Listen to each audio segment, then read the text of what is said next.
Next topic is double fertilization. Double fertilization पढ़ने से पहले हम एक चीज़ याद रखेंगे कि जब हमने पॉलन ग्रेन्स का स्ट्रक्चर पढ़ा था, pollen grains have two layers, that is one is intine and one is exine, all of you remember. और फिर हमने पढ़ा था कि पॉलन ग्रेन्स के पास टू सेल्स हैं, each pollen grain has two cells, one is vegetative cell and other is generative cell. Vegetative cell has lot of that starch or food reserve and it has irregular shaped nucleus. And what about generative cell? वो जो है, जो small cell present थी pollen grain के अंदर, उस cell को हम बोलते हैं जेनरेटिव सेल। अब क्या होता है, जब पॉलन ग्रेन्स रिलीज होते हैं एंथर से, तो जो है in most of the angiosperms pollen grains are release at this two celled stage. Pollen grains anther से रिलीज जब होते हैं तो ज़्यादातर जो हैं एंजियोस्पर्म्स में ये दो सेल वाले पॉलन ग्रेन रिलीज हो जाते हैं।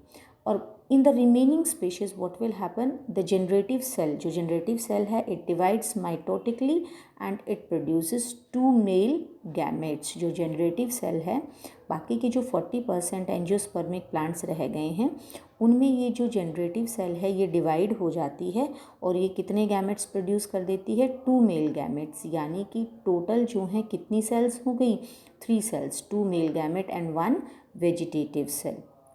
तो यहाँ पर अब हम पढ़ेंगे डबल फर्टिलाइजेशन। हमने पढ़ा कि पॉलन ग्रेन्स फॉल हुए स्टिग्मा पर, stigma is receptive in nature, pollen grains will get germinated and a pollen tube will move towards the style and it will reach to the embryo sac. Now there are 2 cells present at the, कहाँ पर, embryo sac के जो है वहाँ पर उसके पास जो egg cell है उसके पास 2 सिनर्जिड्स प्रेजेंट हैं और 1 एग सेल प्रेजेंट है। Now that pollen tube will enter into the embryo sac through this synergid, it will enter in one of the synergid, synergid उसको पाथ शो करेगी and it will go to the egg cell के पास पहुंच जाएगी। अभी हमने पढ़ा था फिलीफॉर्म अपैरेटस, तो सिनर्जिड्स ने पाथ शो किया। फिलीफॉर्म अपैरेटस का भी यही फंक्शन है कि जब पॉलन ट्यूब आ रही होती है तो ये गाइड करती है पॉलन ट्यूब को to enter into the egg cell.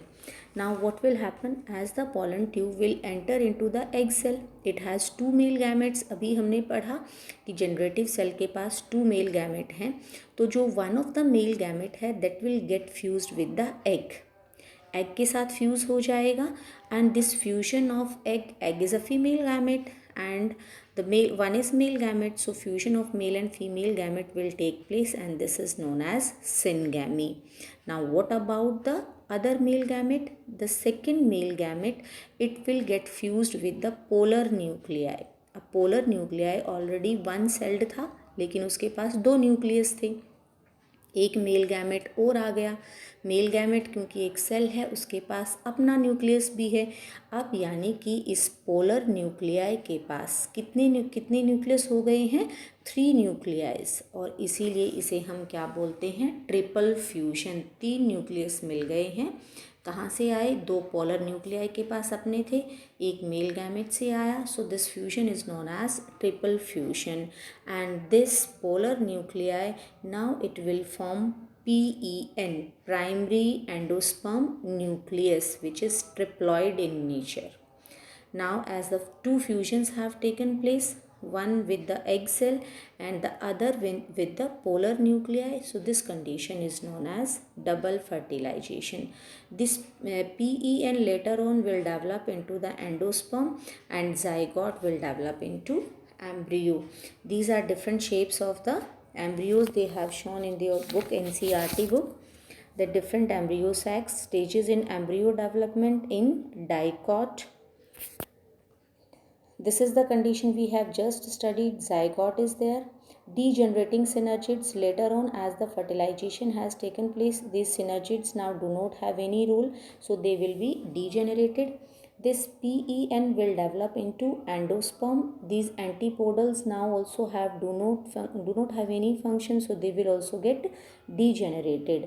This zygote will get divided. It will produce many of the cells, 1 cell, then 2 cells, then 2 to 4, 4 to 8, and many cells will be produced, and the embryo will take different shapes: globular embryo, heart shaped embryo, and then in the last what they have shown, stages in embryo development into a dicot, that cotyledons, radicle, plumule, these are the structures of a seed we will study now.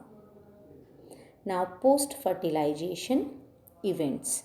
Now the fertilization have taken place. What will happen? That primary endosperm nucleus PEN will be converted into endosperm, and this zygote will develop into embryo.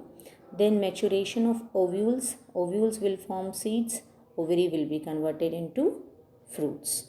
Now, what is endosperm and what endosperm will do? The cells of the endosperm will divide, and it will have, as the primary endosperm cell divides many times to form triploid endosperm tissue having reserve food material. So the cells of the endosperm, they will divide continuously. They have triploid nucleus, we have studied, lot of reserve food material will be there. So the endospermic development is of two types, free nuclear type and cellular type. Yes, free nuclear type what happens, जो endosperm primary endosperm nucleus की जो sales हैं वो divide होती हैं, और divide होने पर जो न्यूक्लियाई डिवाइड होता है, मेनी न्यूक्लियाइज आर फॉर्म्ड, लेकिन उनके बाहर मेम्ब्रेन डेवलप नहीं होती। इस तरह का जो एंडोस्पर्म डेवलपमेंट है उसे हम कहते हैं फ्री न्यूक्लियर टाइप। जो न्यूक्लियस है वो डिवाइड हो गया, बहुत सारे न्यूक्लियस जो हैं वो प्रेजेंट हैं, लेकिन उनके बाहर मेम्ब्रेन डेवलप नहीं हुई। This is known as free nuclear endosperm. And then if we talk about the second type of endosperm development, that is cellular type. In this, the nuclei will develop, it will produce a membrane around itself. So this is called cellular type of endosperm. Cellular type of endosperm is seen in most of the plants. And if we talk about the coconut, आप लोगों ने जो coconut का water पिया है, जहाँ जो tender coconut, कच्चे नारियल का जो पानी पिया है, what is that? That is free nuclear type endosperm. वहाँ पर न्यूक्लियस डिवाइड हो गया है, उसके पास कोई मेम्ब्रेन नहीं है, इसलिए कोई बाउंडेशन नहीं है, एंड दैट्स वाई जो है वो किस तरह का डेवलपमेंट है, फ्री न्यूक्लियर एंडोस्पर्म, क्योंकि इस वाटर के अंदर जो है many of thousands of nuclei are floating. Thank you.